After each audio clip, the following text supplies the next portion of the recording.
The lecture hall was big and cold, and smelled like old metal and something that Kyle could never quite name. He had been sitting in that same third-row seat for 8 months now, and he still had not figured out what that smell was. Some kind of cleaning agent the Academy used, probably. Or maybe it was just the way alien buildings smelled. He had stopped thinking about it too hard a long time ago. Kyle Garner leaned back in his chair and looked around the room.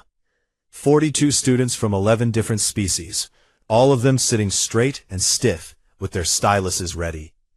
A Pelhari girl named Lena sat 2 seats to his left, her gold eyes already fixed on the podium at the front.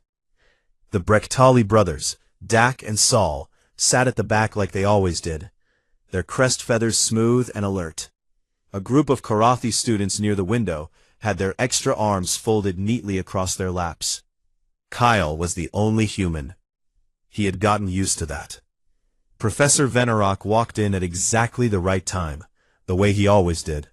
He was tall, even for a Karathi, with 4 long arms and pale silver skin that caught the light when he moved.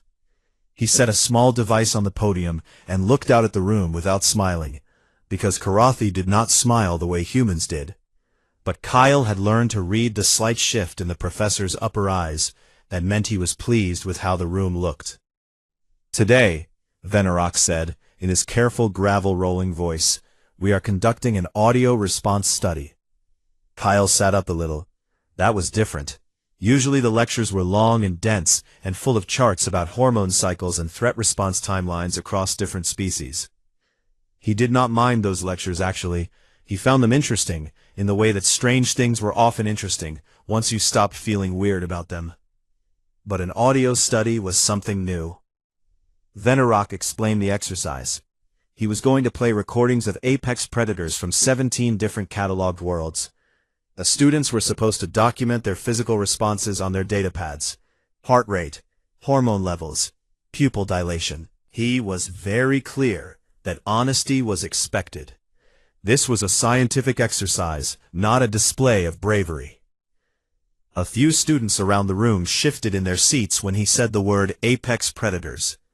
Lena adjusted her stylus grip.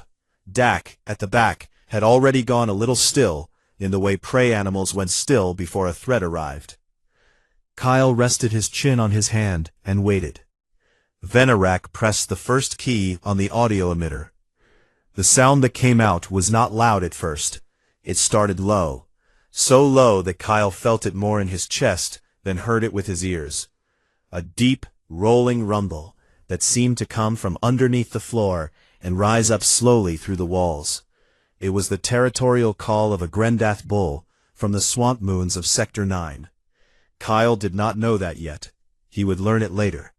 In that moment, all he knew was that it was a big sound, made by something very large that did not want company.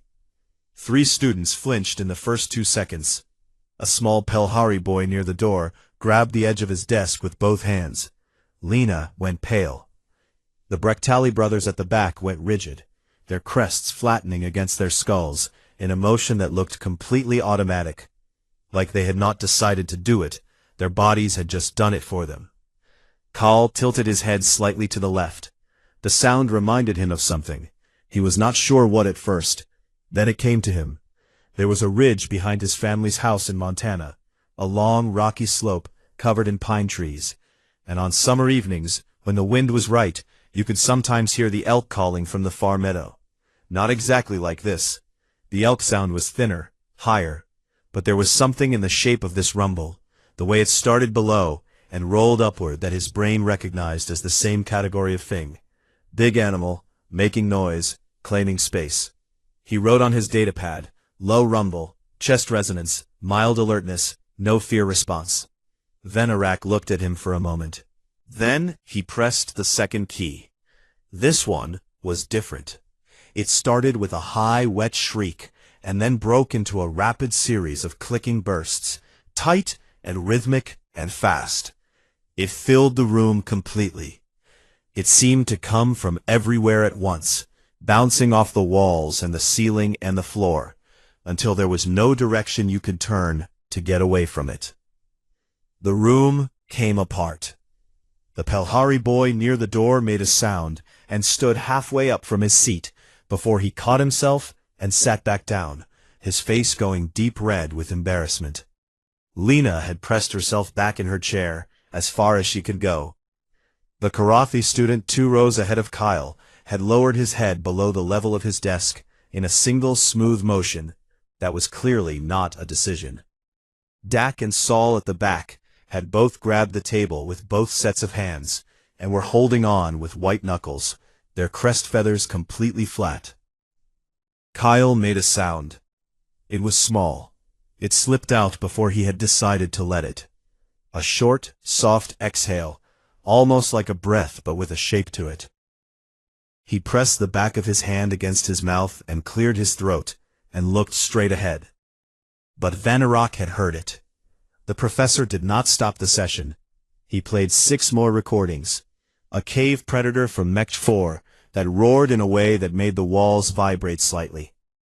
A deep, rhythmic pounding from a Dorothi Alpha staking its territory. A sound like metal tearing slowly apart that turned out to be a mating display, though it felt like nothing that had any interest in mating. Each one hit the room differently. Each one produced flinches, stiffness, pale faces, the faint chemical smell of stress that Vanarok could detect easily with his karate senses. Each one produced from Kyle the same small, quiet, almost puzzled sound. Not fear, not excitement, the kind of sound a person makes when something is not what they expected, but in a way that is more interesting than alarming. After the 8th recording, Vanarok raised one hand, and the emitter went quiet. The room let out a collective breath. Lena put her stylus down and pressed her fingers flat on the desk. The Brechtali brothers slowly released the table. The karate student in front of Kyle straightened up in his chair and looked carefully at the wall, as if he had been studying it the whole time. Vanarok looked at Kyle. Kyle looked back at him, calm and attentive, his data pad resting on his knee. "Students," the professor said, "take a short break. Return in 10 minutes." Everyone moved toward the door quickly, relieved and a little unsteady. Kyle stood up and stretched his arms above his head, unhurried, and waited. He had a feeling the professor was not done with him yet. He was right. Vanarok waited until the last student had cleared the doorway. Then he looked at Kyle with all 3 eyes. "Garner," he said, "stay, please." Kyle nodded and walked to the front of the room with his hands in his pockets, and the door slid shut behind the others. And the big cold lecture hall went very quiet. The lecture hall was very quiet now. The kind of quiet that only happened when 42 students had just left a room at the same time, all of them exhaling in relief the moment they hit the corridor. Kyle could hear the faint sound of their voices through the closed door, low and mixed and still carrying a little tension in them, the way voices did after something uncomfortable. He stood at the front of the room near the podium and waited. Professor Vanarok stood across from him with 2 of his forearms folded across his chest. His upper 2 arms were at his sides, loose, which Kyle had learned meant the professor was thinking and not yet ready to speak. Vanarok was not someone who talked before he was ready. Kyle respected that. After a moment, the professor spoke. "Your physiological responses during the session were unusual," he said. His voice was measured and careful, the way it always was when he was presenting something he wanted to be precise about. "I have the biosensor data from your chair. Your cortisol levels remained nearly flat throughout all 8 recordings. Your heart rate elevated by a small margin during the 2nd and 5th samples, but returned to baseline within seconds each time. There was no significant stress response registered at any point." Kyle nodded slowly. "Okay," he said. The other students showed significant responses to every recording. Several showed extreme responses to the 2nd recording in particular, the Veth Crawler call. Vanarok paused. "That specific audio has been tested on over 400 subjects from 23 species. 73% showed an involuntary flight response. Of the remaining 27%, Most showed elevated stress markers even without the physical reaction. You are the first subject in the recorded data of this curriculum who produced a sound that my audio equipment logged as laughter. Kyle looked at the floor for a moment. Then he looked back up. I was not laughing at them, he said. I want to be clear about that. I did not assume you were, Venerak said. I am interested in why you laughed at all. That is a very different question. Kyle was quiet for a few seconds. He was trying to find the right way to explain something that felt obvious from the inside, but he knew would sound strange from the outside. He had that feeling often, living among species that had not grown up on Earth. Things that were just normal to him turned out to be remarkable to everyone else, and he never quite knew how to bridge that gap without sounding like he was showing off. He was not trying to show off. He was just trying to explain. Where I grew up, he said, Montana. It is a state in the north part of my country. There are mountains there, a lot of open land, forest. My family had a house on the edge of the valley, and behind the house there was a ridge, and past the ridge there were elk and black bears and mountain lions. He paused. You know what those are? Large fauna, Venerak said. I have reviewed Earth's biological catalog. Right. So growing up, those sounds were just part of the background. Not every day, but enough that my nervous system eventually filed them under, okay, pay attention, but do not panic. Because panicking never helped anything. If you heard something big on the ridge at night, you did not run, because running was the wrong move. You stopped, you listened, you figured out what it was and what direction it was going, and then you decided what to do.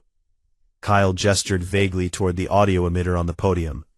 Those recordings today, they were not the same sounds, but they were the same category of sounds. Big animal, claiming space. My brain heard them and went, okay, I know this shape, and instead of being afraid, it just kind of recognized them. Venerak was quiet for a moment. You are describing a desensitization process, he said. Repeated exposure to threat stimuli that results in a diminished fear response over time. Sort of, Kyle said, but it is not just that I stopped being afraid. It is more that I learned to sort the sounds. Like, that sound means real danger right now. And that sound means something is out there, but it is not coming toward me. You learn the difference. And once you know the difference, the second kind of sound is not really scary anymore. It is just information. The professor looked at him steadily. And the Veth crawler call, he said. The one that made 3 of your classmates react involuntarily. What category did your brain file that one under? Kyle almost smiled. That one reminded me of a bird. There was a pause. A bird, Venerak said. A Clark's nutcracker. They live in mountain forests, very loud for their size. They make this rapid clicking sound when they are agitated, almost exactly like the rhythm in that recording, just higher pitched. There was one that used to sit outside my bedroom window when I was 12, and do it at 5 in the morning. Every morning, for an entire summer. He did smile now, just a little. By the end of that summer I could sleep through anything. But also I associated that clicking rhythm with that bird. So when your emitter played it, my brain went, oh, that is funny, that sounds like the window bird, and that is what came out of me. Venerak unfolded his arms slowly. He looked at the audio emitter, then back at Kyle, then at the data still showing on his datapad. Garner, he said after a moment, do you understand that the Veth crawler is a pack hunter that uses that clicking to coordinate us around? That its prey, upon hearing that sound, is statistically already encircled? I know that now, Kyle said. You mentioned it during the intro. And knowing that did not change your response. No, Kyle said honestly. Knowing it made it interesting. But my nervous system had already decided what category to put the sound in before my brain had a chance to update it. The laugh came from the gap between what my body thought it was hearing and what my brain was reading in the notes on the datapad.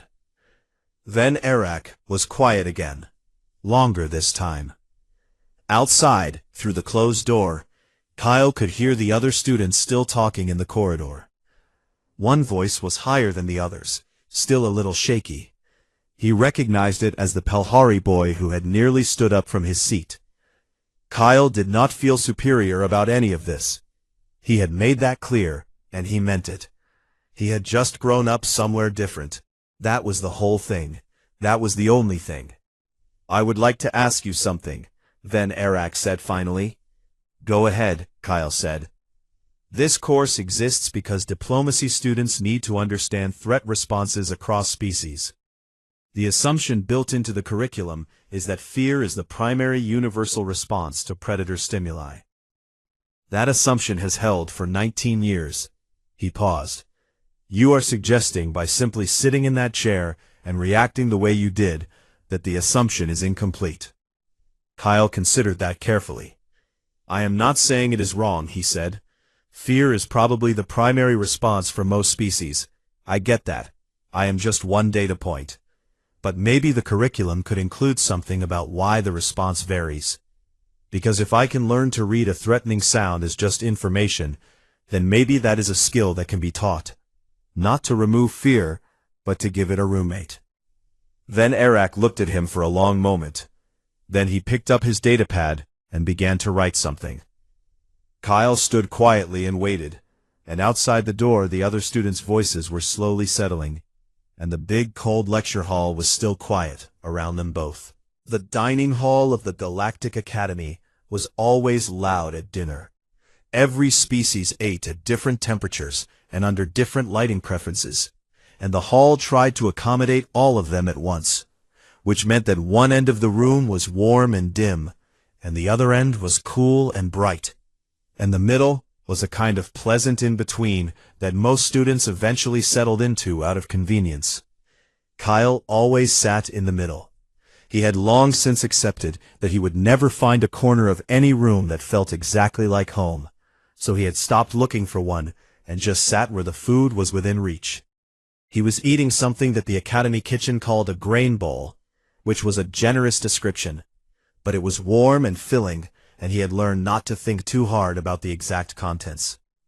He had a datapad propped against his cup, reviewing his notes from the lecture, when Lena sat down across from him without asking.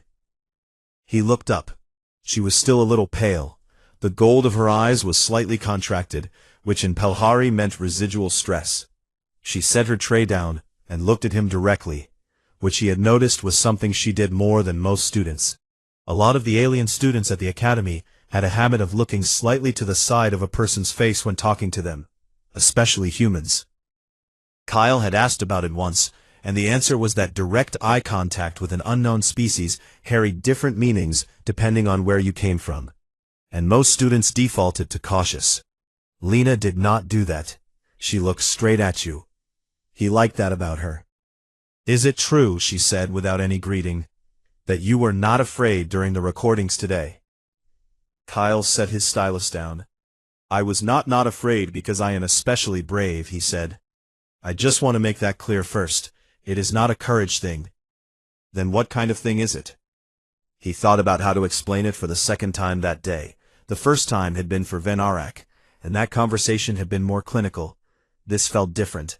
Lena was not asking as a scientist. She was asking because something in that room today had scared her in a way that she had not been able to control, and she wanted to understand why the same thing had not scared him. "When I was a kid," he said, "I grew up in a place with a lot of wilderness around it. And when you live near wilderness, you spend a lot of time hearing sounds that could mean danger. Big animals calling, things moving in the dark. You hear enough of those sounds, and eventually your brain stops treating all of them the same way. It starts sorting them. That sound means run. That sound means be still. That sound means something is out there, but it is not interested in you. You do not decide to sort them. It just happens over time." Lena listened without interrupting, which he also appreciated. The sounds today, none of them were earth animals, but they had the same shape as things I had already sorted. So my brain matched them up with the file it already had and went, "Okay, Category 2, be still and listen." And because it did not file them as immediate danger, there was this small gap between the bigness of the sound and how my body actually felt. And that gap was, a little funny. Lena was quiet for a moment. She pushed something around her tray with her fork. Then she looked up at him again. Our world has no apex predators, she said. Pelhar is a very safe planet. We evolved in flat lowlands with no large fauna and almost no environmental threats. There is no history in our nervous systems of hearing a big sound and choosing to stay still. She paused. When that second recording played, I did not decide to stand up. My legs just started to move. I was already halfway out of my chair before I even knew I was moving. I know, Kyle said. He did not say it with any judgment in it. I saw. I was embarrassed. You should not be. Your body did exactly what it was supposed to do for a Pelhari in that situation. The fact that it was a recording in a lecture hall did not matter to your nervous system. You cannot argue with 1,000,000 years of instinct in the half-second before you have a chance to think. Lena looked at him carefully. But you can? Not argue with it, Kyle said. Just, my instincts and I have a different agreement. They have seen enough scary things that they do not escalate until they have more information. We worked that out a long time ago, without me having much say in it. She almost smiled at that. Not quite, but close. A Charathi student named Oren came and sat nearby, not at their table but close enough that he was clearly within earshot on purpose. Kyle had noticed him in the lecture hall. He was the one who had lowered his head below the desk during the second recording. He was eating very deliberately now and not looking at them, which was a transparent attempt to pretend he was not listening. Kyle did not call attention to it. Can I ask you something? Lena said. Sure. When the sounds played today, and you felt that gap, the one you said was funny, what did the funny feel like? I am trying to understand it.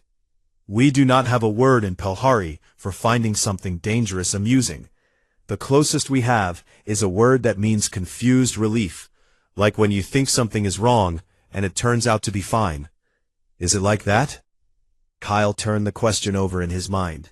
He was not someone who talked about feelings easily, not because he didn't have them, but because he was not always sure he had the right words.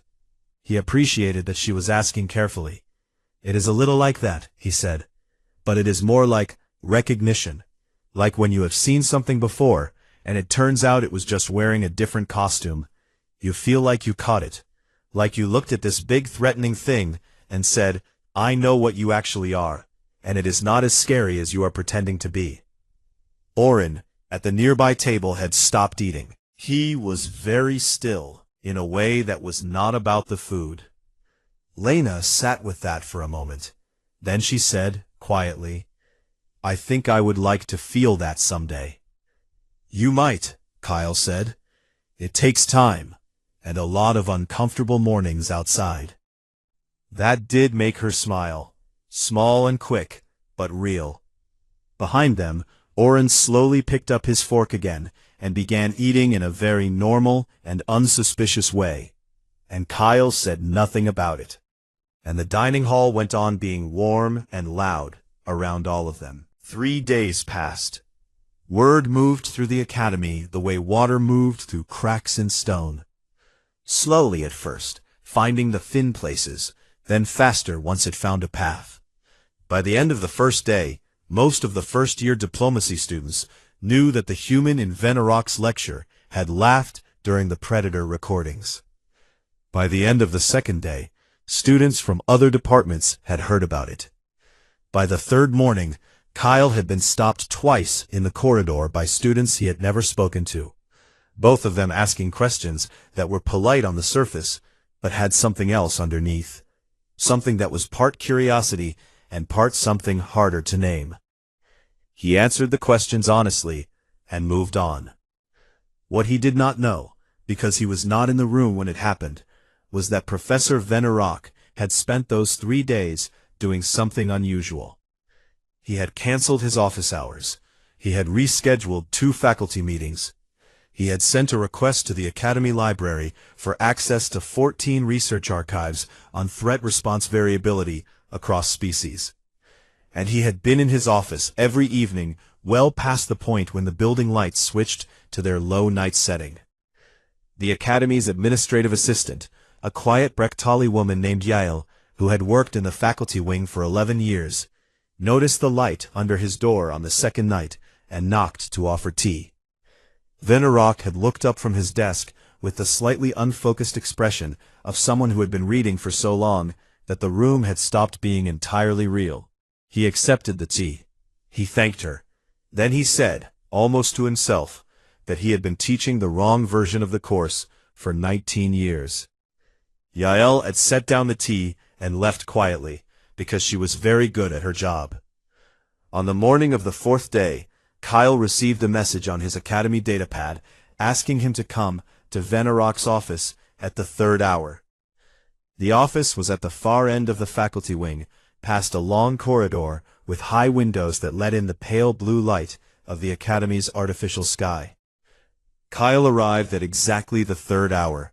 Venerac was standing at a wide desk covered in papers and datapads and 2 empty teacups. And he looked like a person who had recently had a very large idea and was still deciding what to do with it. "Sit," he said, gesturing toward a chair on the other side of the desk. Kyle sat. Venerac remained standing.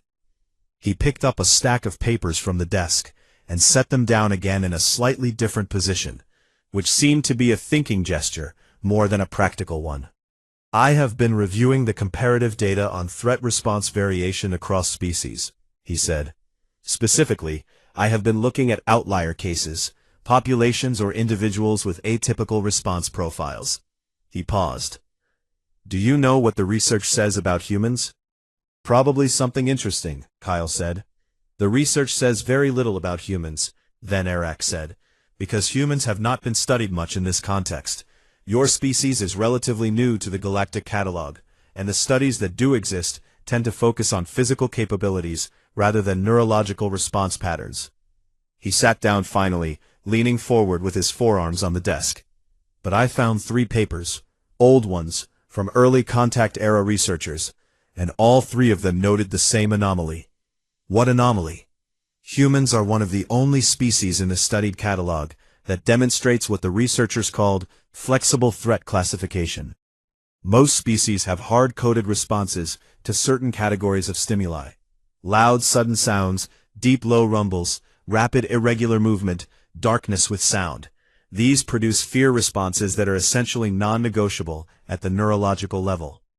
The body reacts before the mind has any say." He tapped one of the papers. "Humans show those same responses to novel threats, but for known or categorized threats, the response pathway is different. It routes through a processing stage first. The brain checks its library, and if it finds a match, it can override the fear signal entirely." Kyle looked at the paper. "They wrote that up 60 years ago, and nobody followed up on it?" "The researchers noted it as a curiosity and moved on to other things. It was not considered strategically relevant at the time." Venerac looked at him steadily. "I believe it is strategically relevant." Kyle was quiet for a moment. "Because of diplomacy," he said. "Because of diplomacy," Venerac confirmed. "The fundamental challenge in cross-species negotiation is not language. Translation technology handles language. The fundamental challenge is that different species have different involuntary responses to the same stimuli, and those responses interfere with communication at the most critical moments. A negotiator who flinches at a sound that their counterpart considers normal has already communicated something they did not intend to communicate. Vulnerability, threat perception, a shift in the power dynamic that was never spoken out loud." Kyle sat with that. He had not thought about it in those terms before. He had thought about his calm as just something he had, something that came from growing up in a particular place.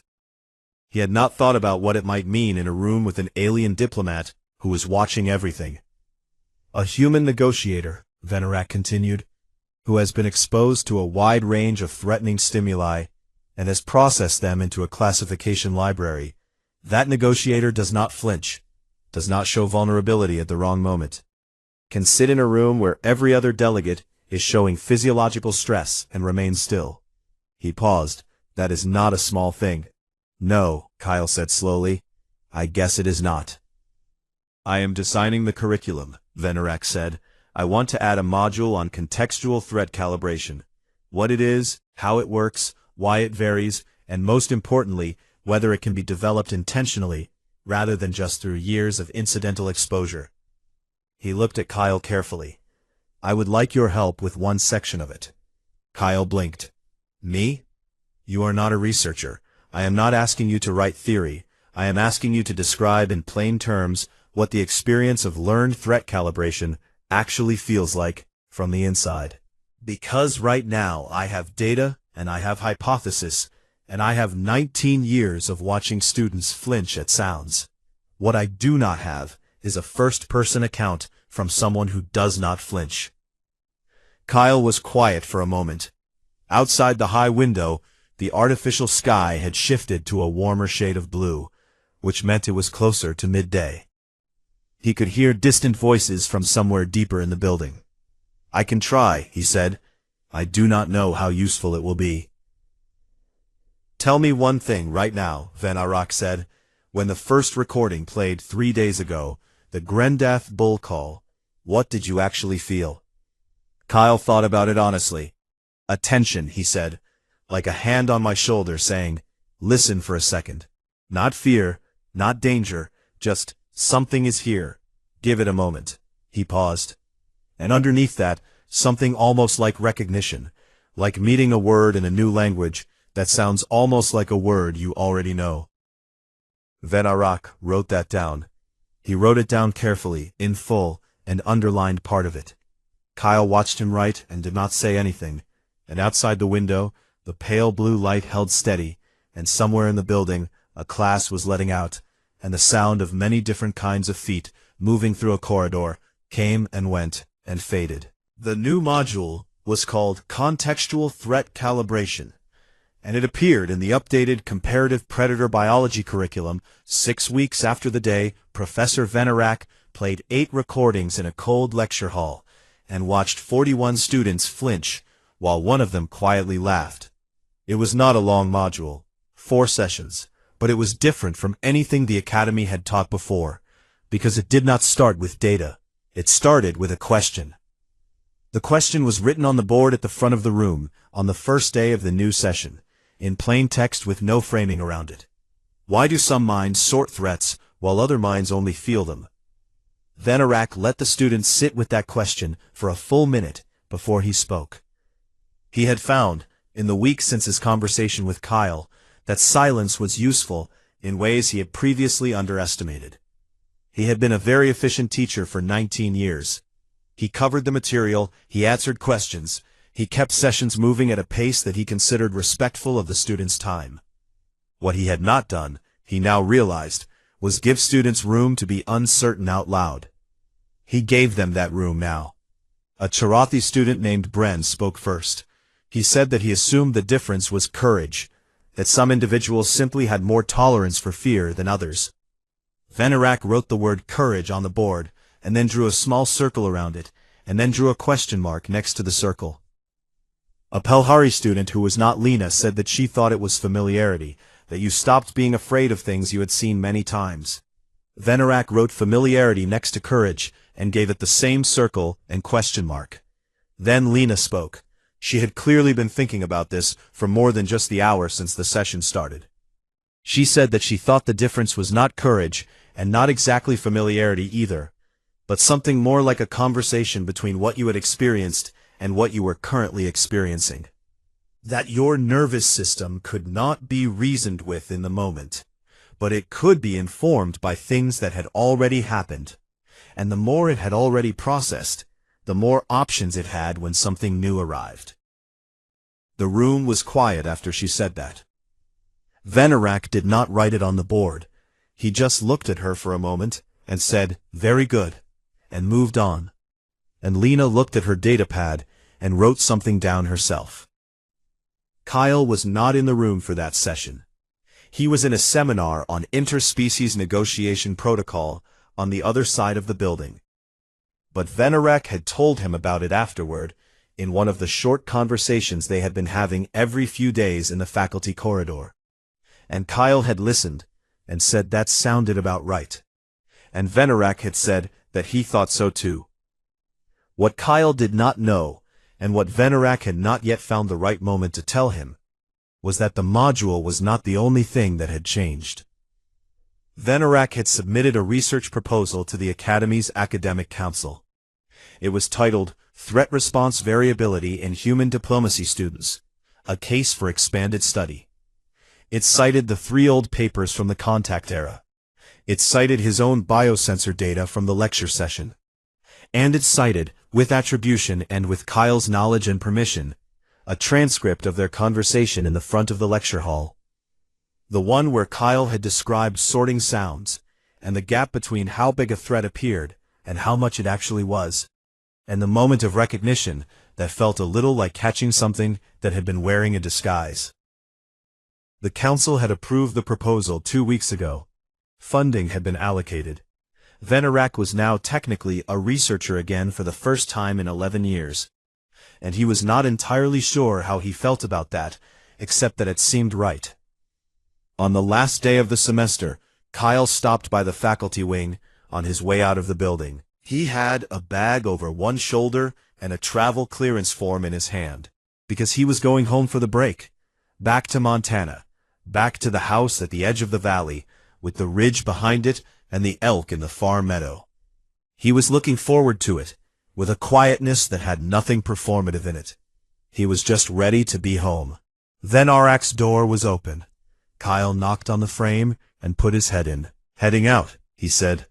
"Wanted to say good break." Venerak looked up from his desk. The papers were in different piles now, more organized than they had been 6 weeks ago, and there were new ones mixed in, research printouts and annotated notes. "Good break," he said.